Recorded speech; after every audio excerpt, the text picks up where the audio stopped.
Welcome everyone to yet another episode of Disruption Talks. It's been a long time since I was able to see you.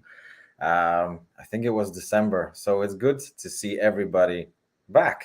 So today our topic is engineering at scale. We're talking about the key pillars behind the Europe's fashion disruptor, distributor, something that you might simply know as a customer as Vinted. I've used it a couple times. I'm pretty sure that so have you. So, without further ado, I'd like to introduce our guest, Mindaugas, who is the VP of Engineering at Vinted. Nice to Nice to have you. be here. Nice to be Pleasure here. is all ours. Let me begin with just brutally quoting your Twitter, because the words that you chose to describe yourself are coding fearlessly, reading thoughtfully, watching closely, and leading humbly.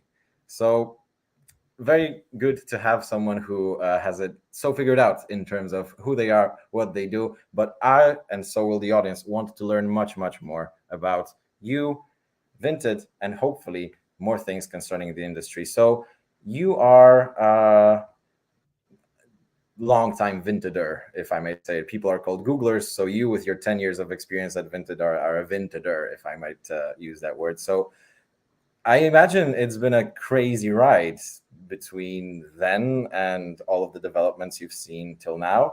You must love the company if you're still there, right? So, Yeah, absolutely.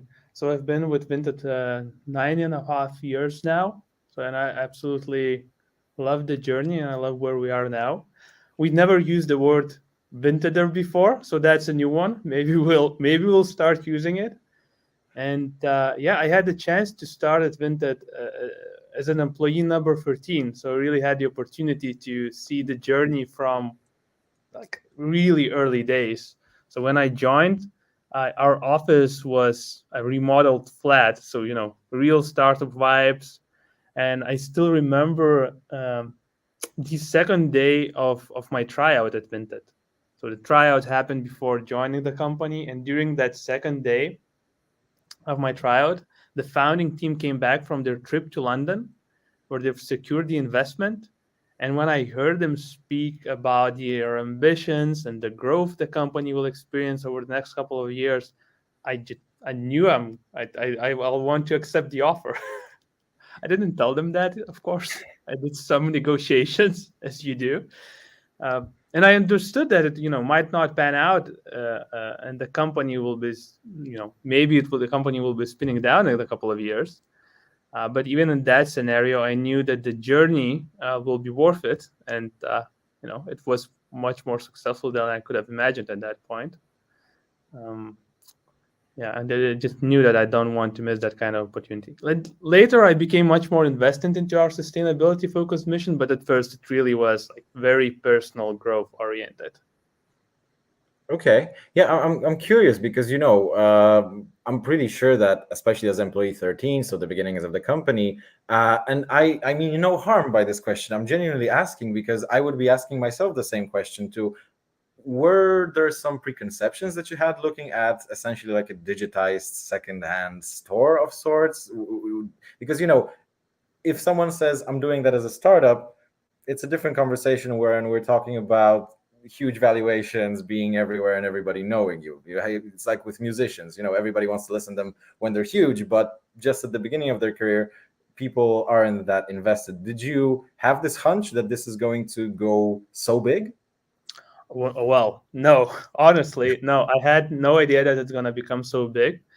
And honestly, before my tryout, I had some of that trepidation. Oh, look, thinking that this is like a secondhand marketplace. I'm not sure how exciting that is. Let's see. But it really changed during that second day of my tryout. Like that monologue that one of the members of the founding team gave about the future and the ambition, like just really captured my attention. Okay, solid answer. So, apart from what you do between the 9 to 5 at Vinted, you also have some initiatives that you're involved in personally, right? So you just give back to the community. Yeah, absolutely. And one thing I've started still during my early days at Vinted. So me and my colleagues created this meetup group called Vilnius JS because there was no JavaScript oriented meetup group in Vilnius. And we ran it for a couple of years before giving up the reins to other people. And it's been running successfully ever since. And these days, I run this meetup group called Vilnius Tech Leads. I've started it for selfish reasons. I've had a lot of fun participating in multiple Leave Dev conferences in London, meeting other technology leaders, and I wanted to have something similar in Vilnius. And now it's been running for 5 seasons. Our latest meetup was last week, where the topic was first-time managers. I, I really believe that no one is born a leader. Like leadership and management are skills you can learn. And I'm just happy that this meetup that I've created for kind of selfish reasons is able to be useful to other people as well. Definitely. I mean, community is everything, regardless of the business or profession or anything that you're in. Even if it's not for profit, it still is the thing to go. So, if we may jump into Vinted itself, we saw that Vinted separates the engineering teams into domains. Like, you got payments, you got categories, you got shipping. How does it affect the alignment of the whole product itself? I'm asking, basically, you don't plan it from the bottom up or from A to Z. You have to bifurcate or trifurcate, or how many categories there are, those domains. How do you align it, essentially? Because I asked you, how does it affect the alignment? Are there any problems? How do you make sure that there are no problems where these are intertwining but slightly separate streams, aren't they? Yeah, so let me start by giving a bit more details about how we are organized, and then I'll try to answer the second part of your question. So correct, and like any growing organization, we have to divide our organization into multiple units. And at Vinted, we call those units consisting of multiple teams, domains. And domains and teams are organized around key business opportunities which coincide with the core user problems. And Vinted product specifically then is organized to execute the company strategy, and by also ensuring constant knowledge deepening in expertise areas or domains. So when we look at what our members experience, so our members start their journey when they learn about us and the problems we offer to solve in their lives. That happens with the help of our marketing efforts or organically through word of mouth. If it's marketing, most of our members learn about us through TV ads. That's less visible here in Lithuania, where I am, but in bigger countries, that's our primary marketing method. Maybe you've experienced some of that. And then after our members learn about us, they onboard to our platform and then diverge into sellers and buyers, and then communicate with each other, transact, ship, and finally leave feedback to one another. And this journey, the experience, is the lens we look at when dividing our product organization into domains. So different domains take care of different parts of this user journey. And then the alignment of the whole product is ensured through our structure and processes and how we set objectives. So we have aligned objectives for the whole product organization. So we know what we want to achieve over the coming year with our product overall. There are no separate product engineering and product objectives for each domain or team. There's just one set of objectives for our product organization. And so each team and each domain and the whole product organization really has to align and focus on a single set of objectives. And we primarily align between different levels of organizations, teams, domains, the whole product org through objectives. That's how we ensure that we're delivering towards the same end state. Yeah. I mean, because I was thinking it's pretty much the situation when you have with a meme with three Spider-Men, like everybody pointing at each other. I thought that you're going to do that. I thought that you're going to do that. But I guess what you shared about sharing the objectives between or across those domains is what keeps it together. That's the glue, right? Yeah, absolutely. And it's different when there are 30 people in the product organization. But when there are 300, 400 people, you have to have more structure and more process to ensure that there's alignment. And as we grew, we had to create more structure and more process to make sure that we continue to be successful. When there are 30 people in the product organization, everyone can still talk with each other and figure it out, and that's what we did. But when the organization becomes larger, that's a different story. Yeah. Founders, listen up. This is going to meet you one day, hopefully when you grow. Hopefully, exactly. You still have to make a couple of successful steps before you actually have to tackle those challenges of 300, 400, 1,000 people organizations. Yeah, it's not something that just happens to you. You have to be lucky to have such problems. And speaking of problems, if I might call it so, because on the face of it, when you look at Vinted, I'm not a technical person, but I have familiarity, not knowledge. So I can understand that in some sense, it's a database of the things that are being uploaded, connected to the user base. We have a way of uploading images, probably not videos. I don't ever remember seeing a video on Vinted. The measurements of categories, so what gender, what kind of clothing, what color, what size, all of those typical things that every e-commerce store somehow has to tackle. But I'm guessing it isn't that simple, because if it was, we would see other platforms popping up just like this, right? Why don't we see a simple white label copy paste Vinted that anybody could have done? Well, at a very high level, it is that simple, but the devil is in the details. And we actually had a video feature at some point, but in our A/B test, it was not as successful as we first hoped. Okay. But then going more into the details of your question, so a lot of other marketplaces are B2C, or business to consumer. You can find many marketplaces like that, and the technical challenges in those marketplaces can be solved by using a lot of the available building blocks. Let's take search as an example, right? There are multiple great search as a service providers. So for example, Algolia, I think, is the most well-known one. And if you're building a B2C marketplace, your best bet is to use one of those search as a service providers. I think Algolia will probably do a great job for you if you're building something like that. The difference with Vinted is that we're a C2C marketplace. So it's two people trading with each other. And in a lot of cases, these services don't deal well with our size and complexity. And even if they do, the pricing doesn't make sense for us, considering the behavior of our members and the average order value on our platform. A lot of these building blocks that are available is just not a good fit for us. And another good example is, search by image. For a B2C marketplace, the feature is easy to build. There are small companies that offer it as a service, and there's some open source stuff as well. But for us, it's a more complex problem, because each item is uploaded by our members. Yeah. We can't guarantee that the background will be a single color, which is something you'll find in many B2C marketplaces.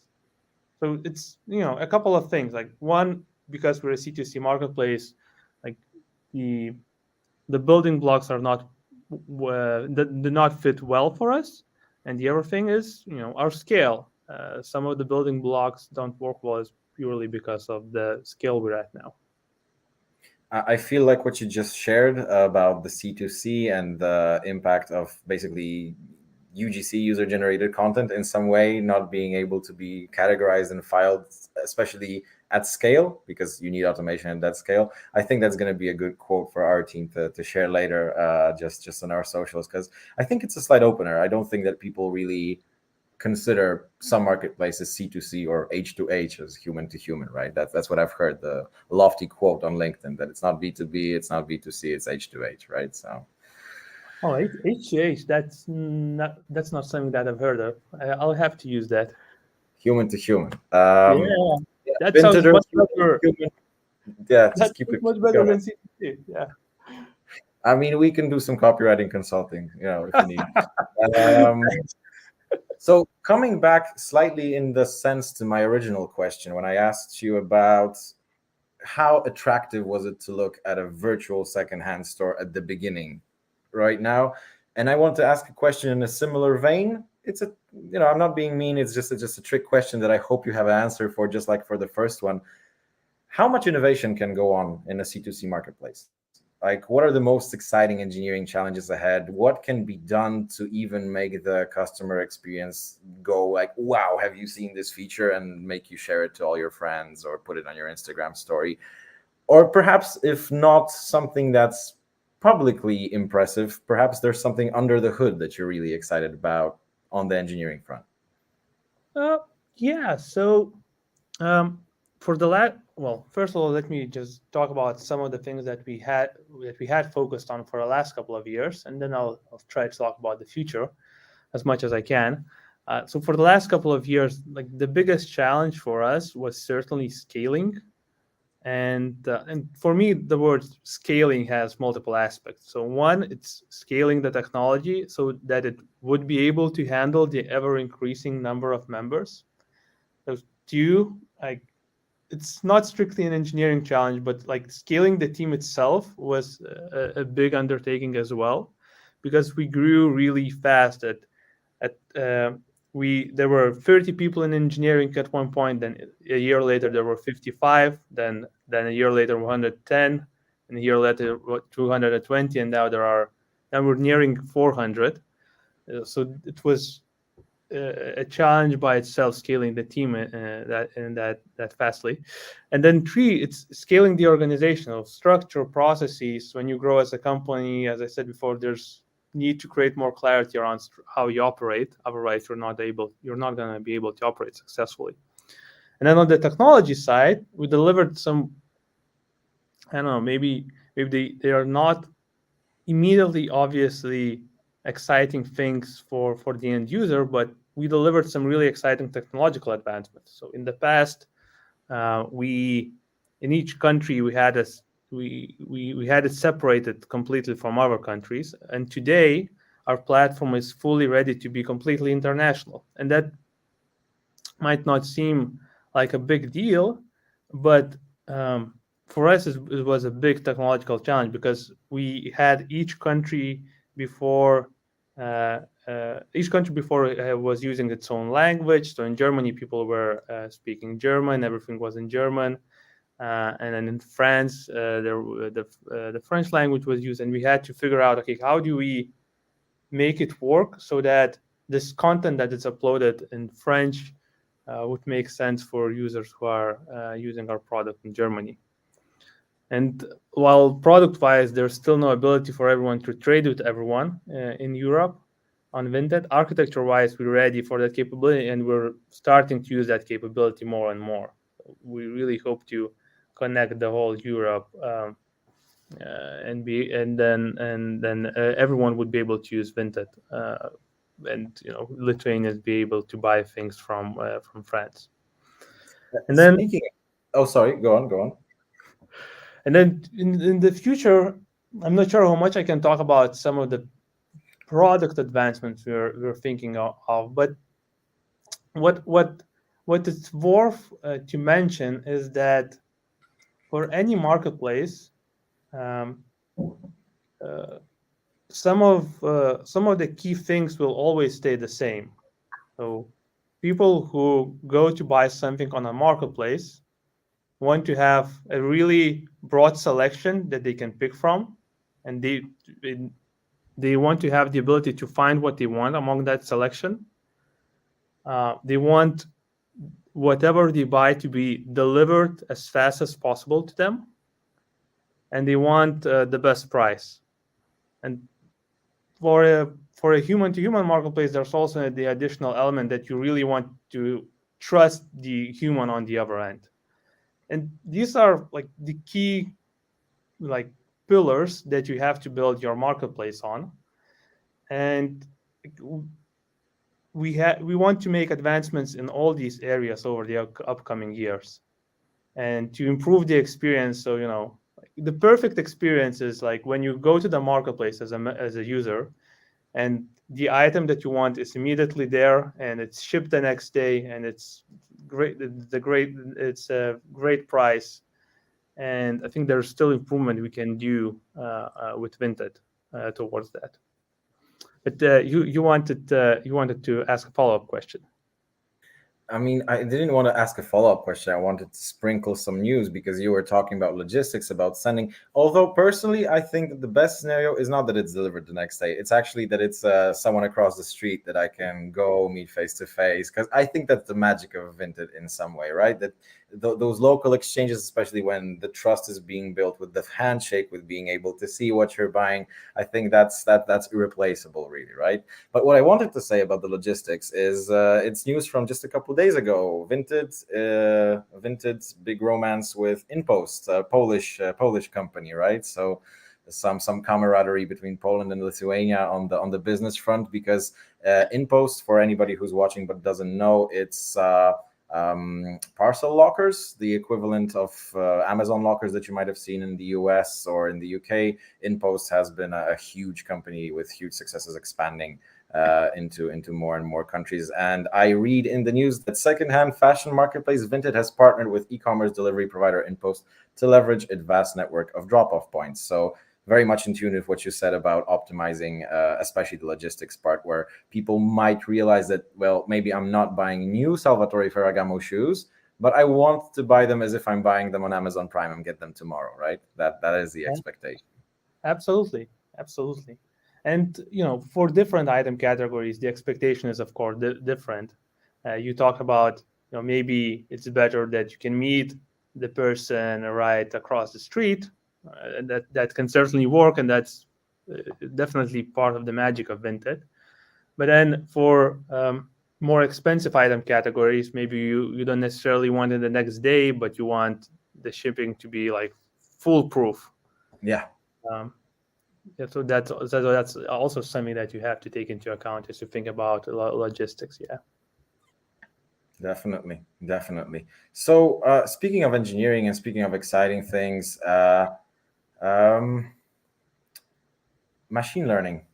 Like, are you Hmm. going to suggest things to me based on my previous purchases? Or are you going to make a model of my user profile and compare me to others and say, hey, you might like those things, something that I'm not expecting? You said that you don't know how much you can talk about the product, as much as you can without the NDA being broken, basically. Yeah. Absolutely, absolutely, uh, and absolutely, and we are already investing in machine learning. Recommendations and personalization is a big area, of course. I think it's a big area for many marketplaces. And our members, they use our platform to buy and sell fashion. And on the buyer side, improving their ability to discover the right item is huge. Of course, the challenge is a big one. So for B2C marketplace, it's a bit easier because you have a limited amount of items you're selling. So if you like electronics marketplace, maybe there are like a couple of hundred different items you're selling, maybe 1,000 different items Yeah. you're selling. With Vinted, there are many more, and we don't necessarily can determine that it's the same pair of Nikes, like one uploaded by one member, the other uploaded by another member. Maybe they name them slightly differently. You don't necessarily know that it's the same type of Nike. So the challenge of recommending the right item becomes bigger for us. But it's definitely an area we've invested in already, and we will continue investing in. And I genuinely believe that machine learning specifically is a really great tool for any area if you have enough data. And the tooling around machine learning is becoming better and better. Like, we have to understand that machine learning as a field, it's still quite young. Yeah. And you know I really think that slowly but surely machine learning will become something that most teams uh, can take advantage of. It will become more and more in a good way, just another tool in the toolbox that you have.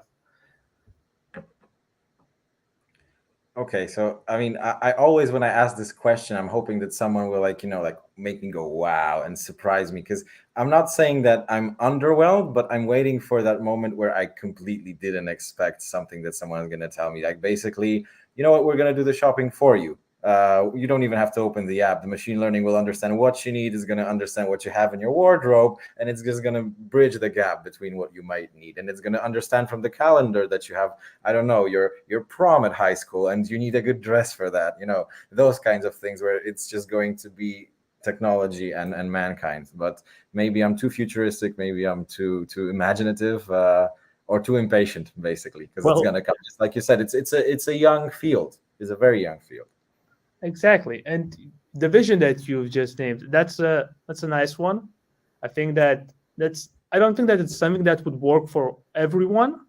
I'm sure there are people out there who listen to what you just said and they think that that's not for me. I want to have my own selection. I just want to participate in that process more. But I think that it's something that definitely some people would be excited about. I would be excited about that kind of scenario you just mentioned. Yeah. But I think we're still a couple of years out before we can have that.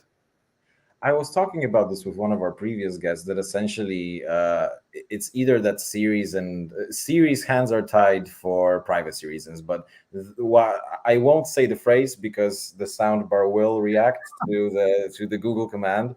But I so don't get why it doesn't understand, for example, that it has my location. It understands how I use Google Maps. It has my calendar, the ability to correlate the fact that I've been late 3 times. So it could just kick my ass a little bit and tell me, hey, I suggest that I would like to order you an Uber now, then you will be 5 minutes ahead of time. Simple things. It's not even some magic. It's just correlation of if late 3 times past calendar location and time, then suggest Uber based on current location, right?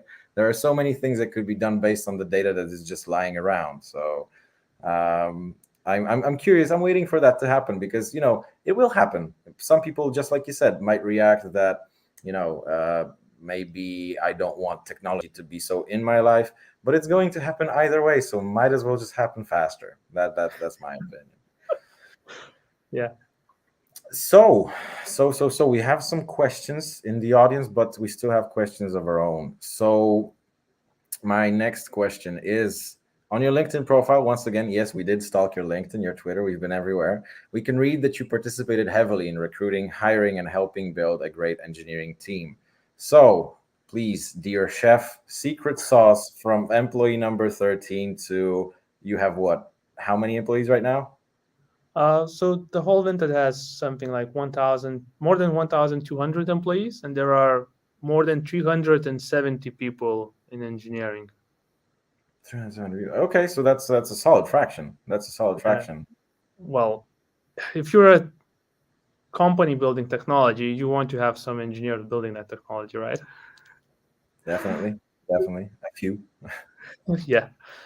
And yes, I did participate quite heavily in recruiting and hiring. And so when the engineering team was only 30 people, I participated in hiring very much hands-on. There were some 9 months in my calendar when it was filled just with interviews and arranging the various steps of the interview process. Our talent acquisition team at that time was a single person. Because we were in a situation before that where we quite suddenly discovered the working strategy, and so we were not ready to scale that quickly. And then as the talent acquisition team grew, my involvement changed, and I'm still the hiring manager for some roles, but overall involvement is not as fully hands-on as it was then. And well, I'm not sure if it's a secret sauce, but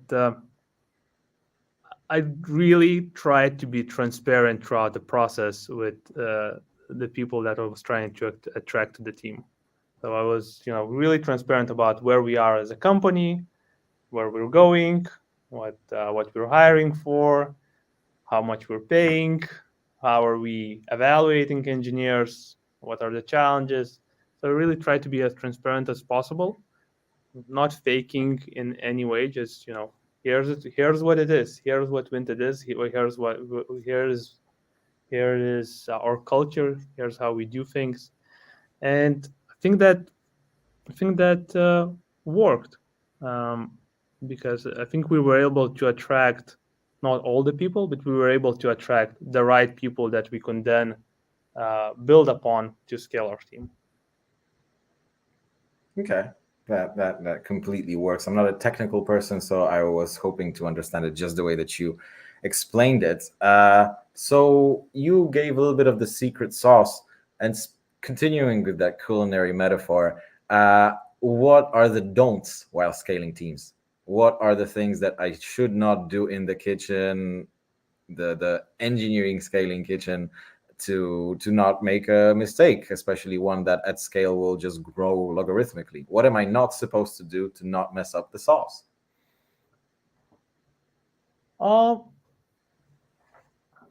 So let me try to answer it from a slightly different angle. But so first of all, like fundamentally, I believe that great delivery comes from having highly engaged and non-dysfunctional and high-performing teams. And first of all, it takes time to create such teams. So you don't just put people together in a room and they're a great performing team. That's not how it happens. So if you want ideas of what not to do, so don't do that and assume that you're gonna get great performance. That's not how it works. It takes a bit more time and effort because it takes time for a team to build that trust, gel, figure out how to deliver together. So yeah. And also then don't disassemble a high-performing team because that leads to a significant loss of productivity. Don't do that also. If you have a high-performing team, don't pick it apart. Yeah. And then the challenge for us in that area was that our engineering team doubled headcount-wise multiple years in a row, as I said. So when you're doubling your headcount, you have to change the teams because we have more people, so the teams have to change, and then you're losing some of that performance. But we wanted to scale, so we had to go that way. And what worked well for us, and we tried a couple of different things that didn't work, but this is what worked well for us, is what I call the amoeba pattern. So when we want to create a new team, we don't just try to assemble it from nothing. We grow an existing team to a bigger size. So let's say our usual engineering team is like 6 people. So we grow it to 8 or 10, and then we split that team in 2. And we do this split in a way that ensures that both teams are similar in terms of tenure and seniority.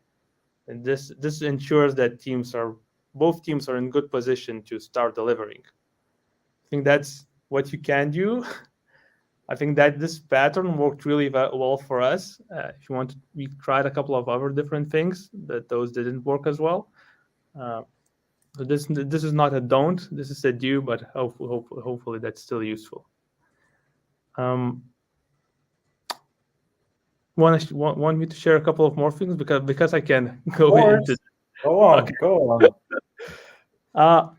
Another thing that this is also going to be a do, but another thing that worked well for us is the focus on hiring good engineers that fit our culture. And this might sound obvious, but we don't focus on hiring engineers who know the exact programming language, Ruby, by the way, we use at Vinted. Instead, we try to select engineers who have just good software development skills in any language, and that we try to select those who fit our culture. And these are the things that we prioritize above other things. I think that wait. Am I getting this right? You're telling me that the behavioral aspect, the attitude, the culture fit is more important than your actual involvement in the stack, because you believe that you can learn a stack, but you can't learn a behavior? Am I getting this right? That I don't need to be a coder in a specific language as long as I'm willing to learn Ruby? Yes, correct. And okay. That's absolutely correct. And both things can be learned. I believe that you can learn everything, but we do believe that just learning another new programming language, if you're a good developer, is easier than changing your behaviors. And that aspect that you want to learn a different languages is also something that we look for, because if you're willing to learn something new, that means you fit our culture of we grow. You're willing to learn, willing to experience new things. That's also something we look for. We also look for people who don't want to, there are those engineers who know their own favorite language, and they want to solve everything with that favorite language. And that's fine and that's good, but these are not the engineers that we necessarily look for. They wouldn't fit in our very pragmatic, solution oriented culture, where it's more about solving the problem than instead of solving the problem with that specific technology. Yeah, that makes sense. I mean, I don't need to be a technical person to understand that, if you can't build the house just with a hammer, right? You might need to change the tools up a little bit for the better job, because Yeah. Windows might not like hammers. Listen, I'm curious about the talent, because we talk a lot about hiring, and it can't be omitted the fact what's going on with hiring. Many developers getting crazy overseas proposals from companies just to jump ship. Companies getting huge rounds of funding just to satisfy the growth. And for growth, you need to complete tasks. And for that, you need simply fingers on keyboards, right? So I'll have a couple questions, perhaps concerning retention, maybe some advice for other tech leaders, how to both attract and retain. Although, well, by what you mentioned just a second ago about this behavioral aspect being the driver for somebody's fit, I think that it's not difficult for you to be a very attractive employer. I'm also curious. I'll throw a curveball your way. Have you heard about overemployment? Have you heard about the Over. problem of developers grabbing couple remote jobs at once? Well, Going through there's been a thread on Hacker News, on Y Combinator's Hacker News, where people simply boast that they're going into $1.5 million a year because they grab a job here, a job there. They go through the 3-6 month trial period. Even if they get fired, they still got paid, but a multiple of the jobs that they had. And I'm curious, have you ever encountered that? And if not, what would you do if you actually did have such a situation? I think it should be easy to spot. well, I hope it would be easy to spot. As far as I'm aware, I have not encountered it, and yeah, I also assume that it would be very easy to spot, because we have a culture where you know, I just can't. Yeah, for the life of me, I can't imagine that someone would be able to fake successfully doing multiple jobs. Like, that boggles my mind. It boggles my mind that people are able to successfully do that, and especially in, you said it was mentioned on Hacker News, so maybe it's like Silicon Valley, and I always assume that Silicon Valley is quite competitive. I just, yeah. I mean, Um, even if you have just two time zones, right? oh, Or so or you like have, working 14-hour days? I mean, that's the thing, I guess, that they just slide through on what looks as if they're working, being online, being on stand-ups, responding, doing the bare minimum until the trial period runs out and they say, well, you're not being the most efficient. I know, I have been working 5 jobs at a time. So okay, it's interesting, because I've just seen a couple articles pop up recently about this. But back to retention and the normal way of hiring and keeping people on board. So, given the competitive nature, what you mentioned about Silicon Valley, given the fact that all of a sudden we can work for anyone from anywhere, even overcoming concerns of taxes or regulations with companies like Deal, they've been on Disruption Talks as well. How do you compete? How do you make sure that people don't just say, "Hey, I mean, this Silicon Valley startup just offered me this plus stock plus relocation package plus everything," right? Yeah. So look, if someone is primarily motivated by cash, and a Silicon Valley startup will come to them and say, "Here's a million, come work for us." Well, there's not much we can do in that scenario. And the way that I look at attracting the right people, I look at it as, really finding a good fit between the company and the culture that we have, and the person and what they're interested in, and the culture they want to work in. So my advice is really that you can't fake your way to hiring the right people. And I see some companies trying to appease to potential talents by embellishing the truth a little bit, using only compensation as a way to draw talent in, promising the ability to use the newest technologies. And for me, the Without dropping any names, do you have someone that you would like to like anonymously shame? Have you seen like a terrible job description or like an approach that for you was like, yeah, I can see right through this? I'm not gonna drop any names, but I've seen more than a couple of, and I've heard stories from engineers who, they get promised one thing, then they come into the job and it's not what they were promised. So they get promised that you're gonna be changing everything, you're gonna be using this newest language, it's gonna be great. Come on in, and the reality is, maybe the company is using that language a little bit, but you're going to be spending 5% of your time on that, and actually you're going to be doing this old thing. And that's an extreme, of course, but those things happen. And Okay.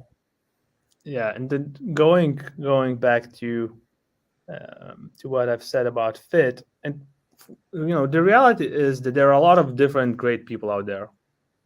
I generally believe that most of the engineers are good and they'll do the good job in the right context. And all different people like different things. So at Vinted, as I've said before, we're not trying to promise something we're not. We have our own engineering culture. Some people will love our pragmatic culture, others won't. We really try to be forthright about who we are. If your goal is to use the shiniest, newest technology, and you're really focused on, I want to work at a company that, every month they try out this newest technology, it doesn't matter what the user wants. We're not the right company. We're really focused on solving the problems, and the tool that you use to solve those problems is secondary. And we have a really people-oriented culture. Like, one of our values is we care. So if you're someone who wants to be a bit of an asshole in your job environment, then you might not be the right fit for us. But there are companies that are different, and they might be a better fit for you. So yeah, just general advice: don't try to fake it. Just be very forthright about who you are. You'll find the right fit, and those people will then stay with you for a long time if you do find that right fit.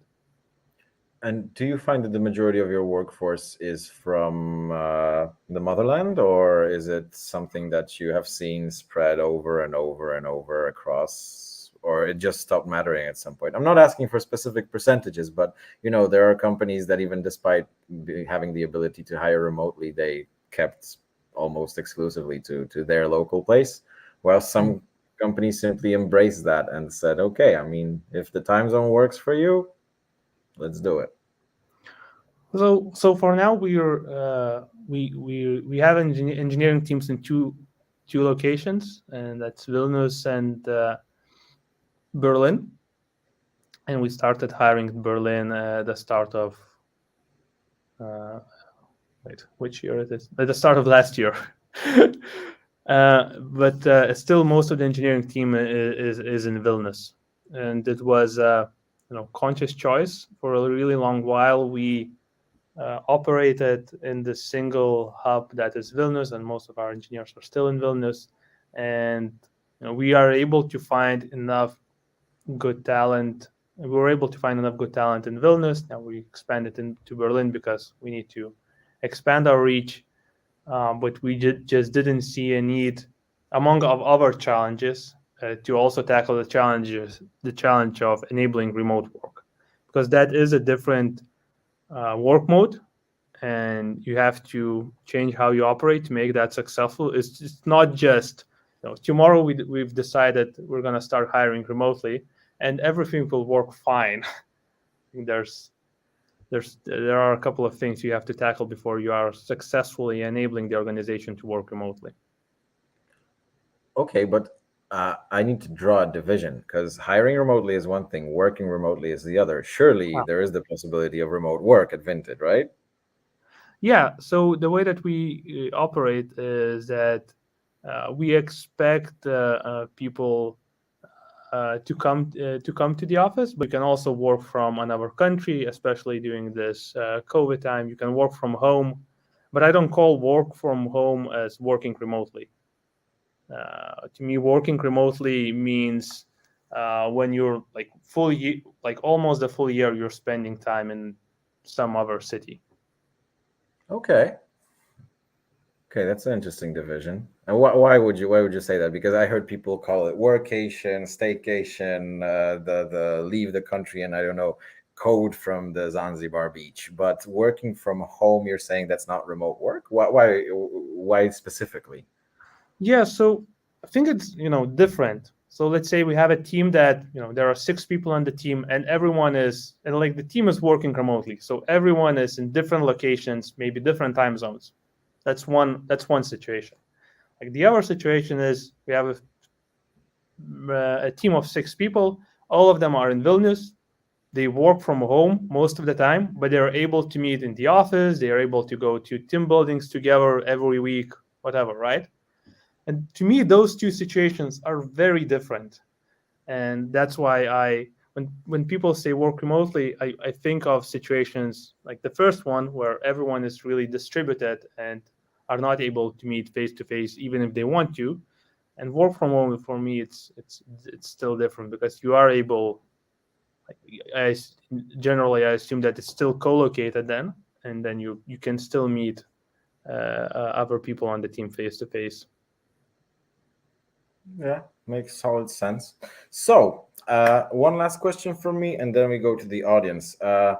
We call it the magic wand, but I'm holding an Apple Pencil, so I'm giving you magic wand, Apple Pencil, and I'm asking you this: if you could abracadabra that every 12-year-old in the world all of a sudden is given the gift of education, what education would that be? We've heard many things. People tell us about design thinking, about being smart with money, about emotional intelligence. We've had one guest tell us, leave the kids alone, stop teaching them. They're 12, let them be kids. And there's no right or wrong answer. There's just your answer. So you are doing the abracadabra, and every 12-year-old receives the gift of. Can I have two? Absolutely. I mean, that's the first time somebody's asked that, and I love it. Go on. Okay, because two very different ideas jump into my mind when I hear this question. So the first one is something that you've already mentioned, and that's emotional intelligence. And that I mean emotional intelligence by you can understand and manage your own emotions in a positive way to relieve stress, communicate effectively, empathize with others. So I think that's just really important. And I'll talk more about why after I name my second one. And the second one for me is systems thinking. And let me give the definition of this one too. So system thinking is a way of making sense of the complexity of the world by looking at it in terms of wholes and relationships between those instead of splitting it into parts and just looking at the parts. Yeah. And I do believe that both of these, emotional intelligence and system thinking, are critical in this highly complex, globalized world we live in today. There's a lot of information coming at us, and we need to be able, and the future generation even more than us, we need to be able to deal with that information both on an emotional level and a systemic level. So we both need to be able to understand what's happening with us when we receive that information, what things are happening around us. And we also need to be able to process what's happening in the world in a systemic way. So emotional intelligence and system thinking. And don't force me to pick one. No, seriously. Very, very good answer. Very good answer. And uh, systems thinking, would that be equivalent of first principles thinking, essentially? Is that the same or like a cousin of that? Cousin. I would say that's a cousin. Okay. Uh, yeah, I think they're closely related. I think that if you possess one, you can.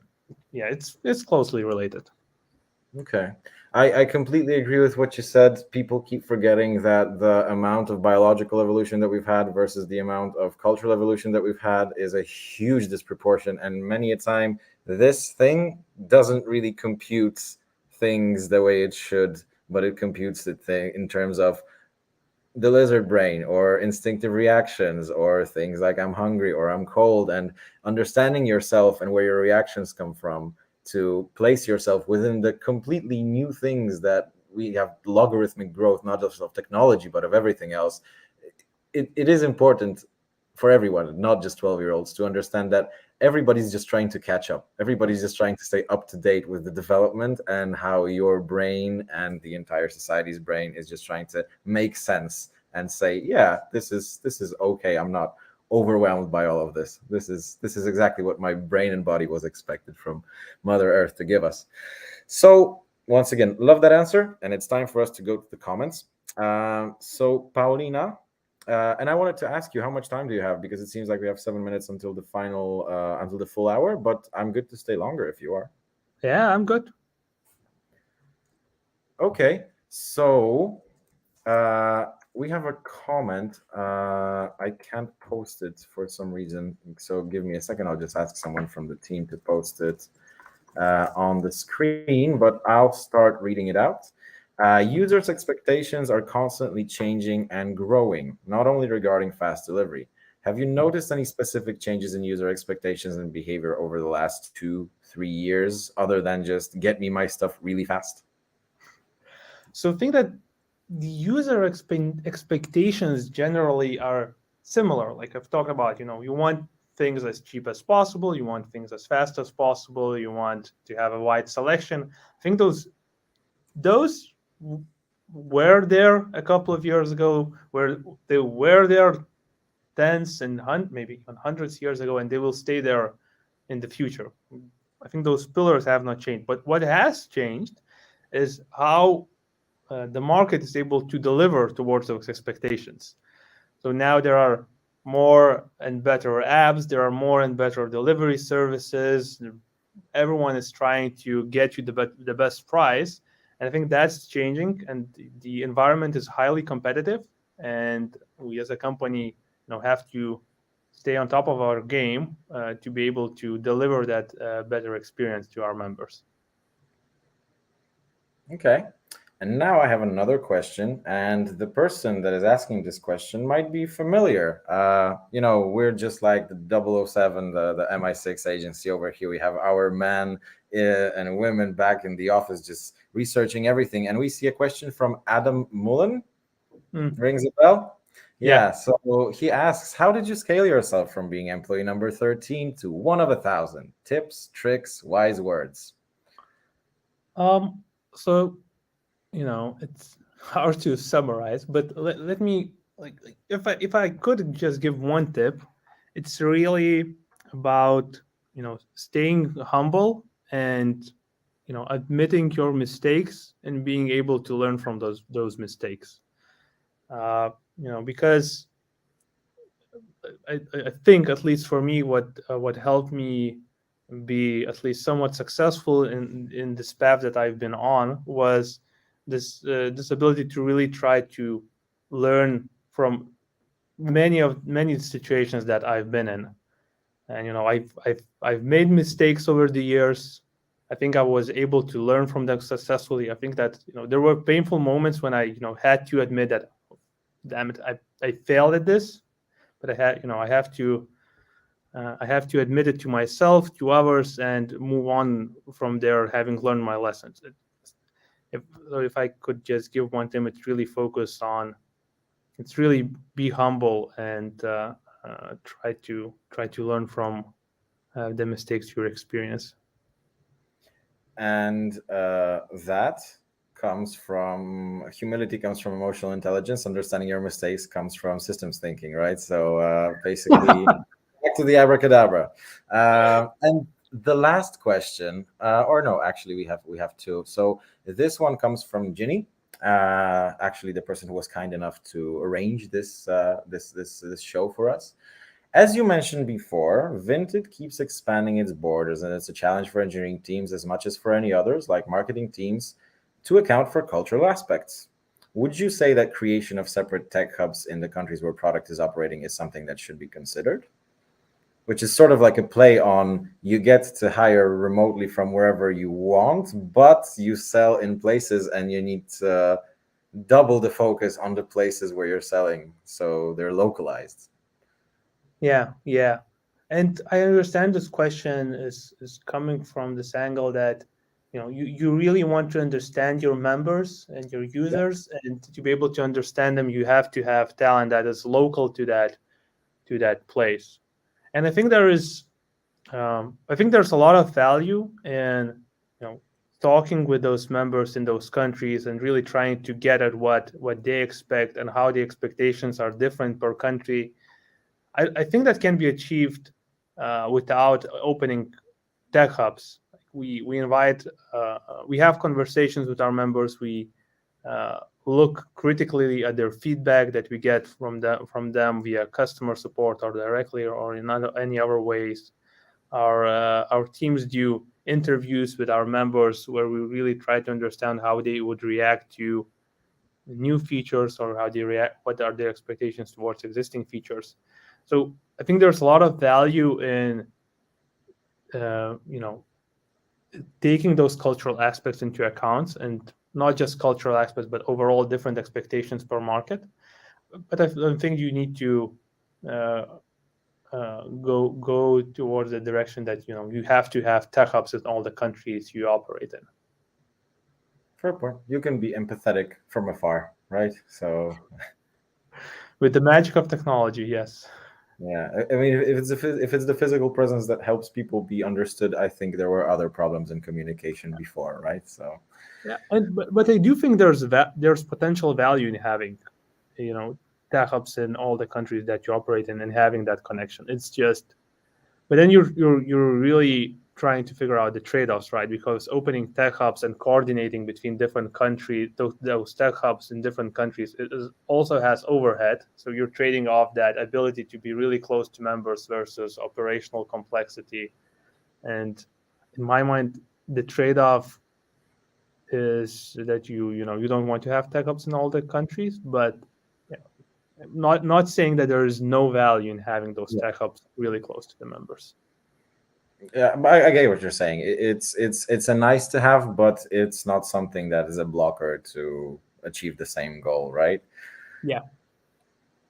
Okay, so the last question from the audience comes from Katarzyna. She's excited to see you. She personally loves Vinted, so this episode is really interesting for her.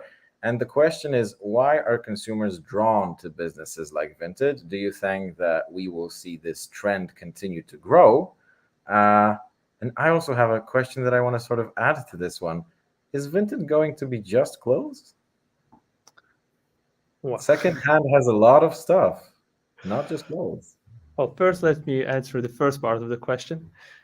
So I think there are a couple of aspects why members are drawn to businesses like Vinted.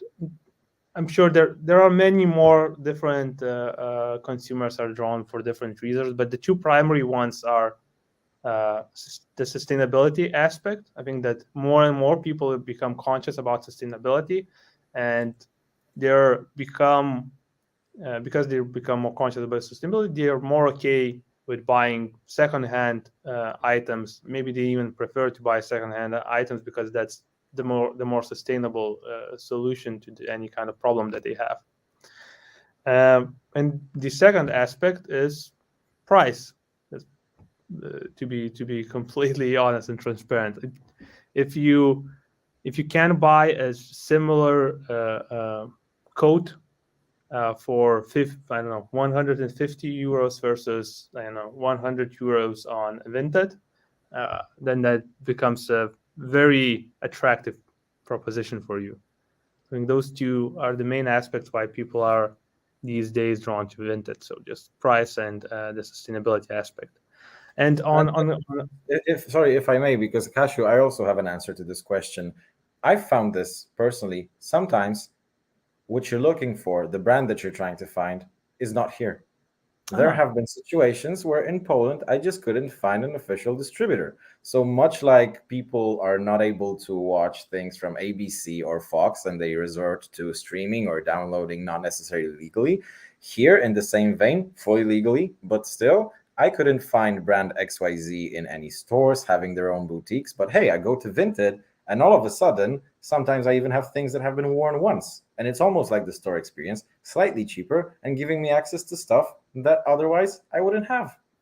well, happy to hear that. And like I said, I'm unable to capture all the reasons people use Vinted.